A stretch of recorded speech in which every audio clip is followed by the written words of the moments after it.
Assalomu alaykum, hurmatli talabalar. Men Japorova Aysa Shehnazarovna. Bugun matematika faqat raqamlardan iborat emasligi haqida gaplashamiz siz bilan. Bu atrof muhitga qarang siz. Stolning og'irligi, darsning vaqti, xonaning yuzasi, bularning barchasi miqdorlar hisoblanadi. Demak, bugungi siz bilan gaplashadigan tushunchamiz miqdorika. Bugun biz o'quvchilarni miyasiga miqdor tushunchasini qanday joylashishni o'rganamiz. Eng katta muammo shundaki, bolalar miqdor va sonni adashtirishadi. Keling, bir tajriba o'tkazamiz. Mana bu oddiy sim o'rami orqali. Agar men buni detsimetr bilan o'lchasam, 20 chiqadi. Tasavvur qilamiz. Bitta simni oldik, o'shani biz 20 detsimetr deb oldik. Agar santimetr bilan o'lchasakchi? Albatta, santimetr bilan o'lchasak bu 200 chiqadi.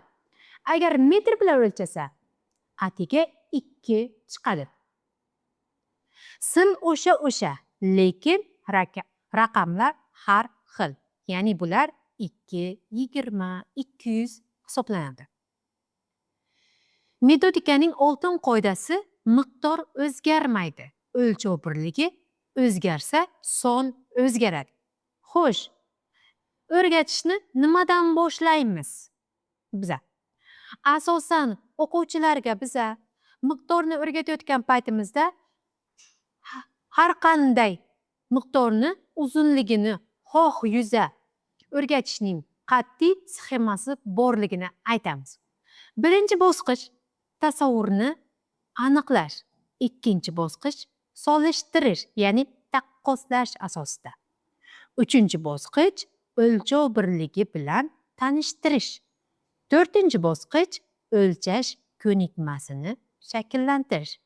Va oxirgi bosqichimiz miqdorlar ustida amallar, ya'ni qo'shish va ayirish. Keling, uzunlik misolida ko'ramiz. Dastlab raqam yo'q, faqat his qilish bu. Ikkita qalamni oling. Rangi biza uchun muhim emas. Uzunligini so'rang.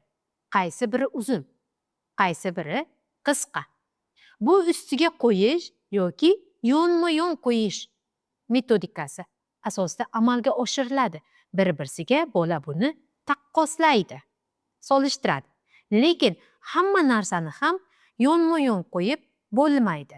Masalan, doskadagi chiziqlarni.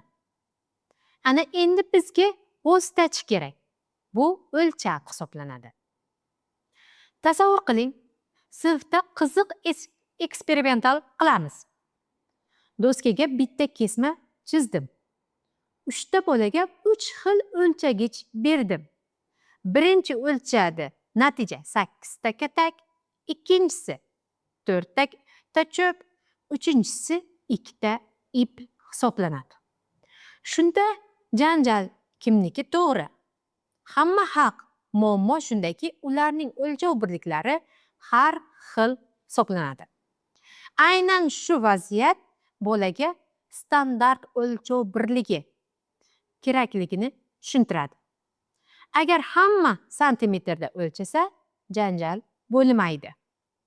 Chizg'ich bilan ishlashda eng ko'p hatto qayerda?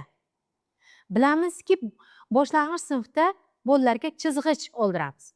Bola chizg'ichning boshidan emas, noldan belgisidan boshlashi kerak. Keyingi bosqich yangi birliklar. Qachonki sonlar 10 dan oshsa, biz detsimetrni kiritamiz.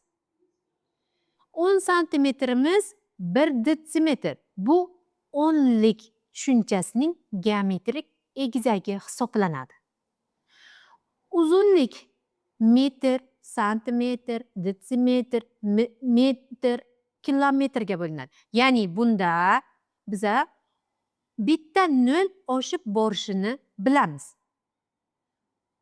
Xoslamiy miqdorlar, tezlik, vaqt esa keyinroq o'rganiladi. Endi ikkinchi asosiy miqdorga o'tamiz. Bu yuza. Ya'ni yuza degan paytimizda maydonlar tushuniladi. Bunda biza sinf xonasini yuzasini, yo bo'lmasa partani yuzasini tushunishimiz mumkin. Yuzani o'rgatish ham xuddi uzunlik kabi solishtirishdan boshlanadi. Qaysi biri katta? Buni bilish uchun birinchi ikkinchisining ustiga qo'yamiz.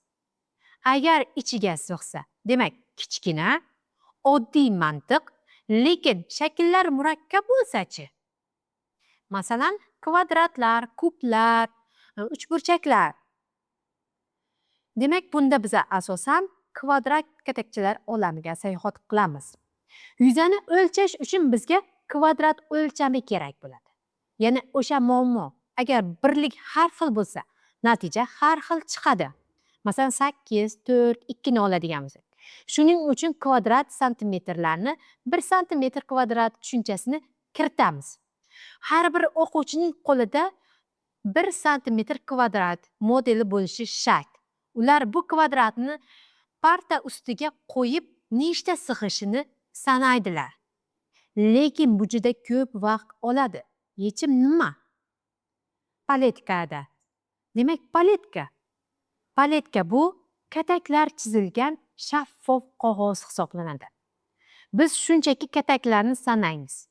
Keyinchalik esa o'quvchilar enini bo'yiga ko'paytirish formulasini kashf qiladi. Bu asosda biz yuzani olib chiqamiz. Eslatma qilamiz. Katta yuzalar uchun kvadrat detsimetr ishlatiladi. Ya'ni 1 detsimetr kvadrat ichida 100 santimetr kvadrat borligini bolaga amalda ko'rsatishimiz kerak. Xulosa qilib aytadigan bo'lsak, miqdorlarni o'rgatish bu hayotiy ehtiyojdan kelib chiqishi kerak. Avvalgi taqqoslash ko'z bilan, keyin o'lchash asbobi bilan bo'ladi. Har doim standart birlik santimetr kvadrat zarurligini muammoli vaziyat orqali tushuntiring. Sizga topshiriq. Paletka yasang. Oddiy fayl yoki kalkadan foydalanib 1 santimetr katak chizing. Demak, 4 tomoni ham 1 santimetrga teng bo'lsin. Va bu bilan kaftingiz yuzasini o'lchab ko'ring. Bu metodika bolalar uchun eng qiziqarli mashg'ulot bo'ladi. Miqdorlarni his etish matematikani his etish hisoblanadi. Miqdorlarda asosan biz ularni og'irligini, birinchi biz ularni maktabga kelmasdan oldin uyda yo'qmasa bog'chada tushuncha beriladi. Ya'ni og'irlik o'lchanadi. Bilamizki, oddiygina bolalarni magazinlarga chiqaramiz. Ularga biz topshiriqlar beramiz. Nima deymiz? Oddiygina 1 kilo olma olib kel, yo'qmasa 1 kilo shakar olib kel deymiz. Ular asosi ularni xayolda kilogramm shakllanadi. Kilogramm shakllangandan keyin ularga biz tushuncha beramiz. 1 kilogramning ichida 1000 gram borligi haqida. Demak, eng kichik kattaligimiz bu bizada gramlar hisoblanadi. Gramdan keyin kilogramm, kilogramdan keyin biz sentiner, sentinerdan keyin tonnalarga o'tamiz. O'shalar asosida ularga tushuncha beramiz. Oddiy o'lchov birliklari asosida bo'ladi. Endi yuza birliklari.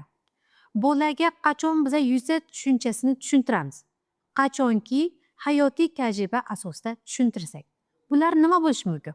Oddiygina o'zini o'tirgan partasi, stolini yuzasi. Yo'qmasa uyni yuzasi.